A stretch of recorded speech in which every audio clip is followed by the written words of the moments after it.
عرب کی ایک عورت کا واقعہ۔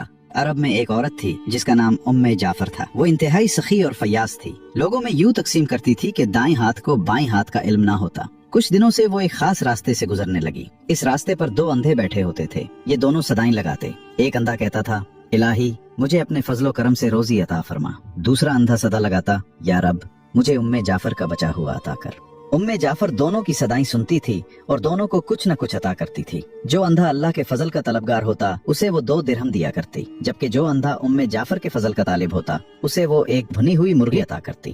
دلچسپ بات یہ تھی کہ جسے بھنی ہوئی مرغی ملتی وہ اپنی مرغی دوسرے اندھے کو 2 درہم میں بیچ دیتا۔ یہ سلسلہ کئی دنوں تک چلتا رہا۔ ایک دن جعفر اس اندھے کے پاس آئی جو اس سے کہا کرتا تھا، یا رب مجھے جعفر کا بچا ہوا عطا کر۔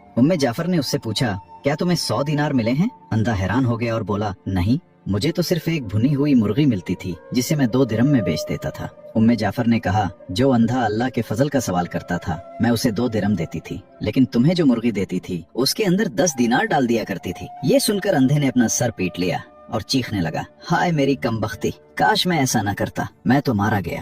جعفر نے بڑی نرمی سے کہا، یقیناً اللہ کا فضل طلب کرنے والا کامیاب ہے اور انسانوں کے فضل کا طلبگار ہمیشہ محروم رہتا ہے۔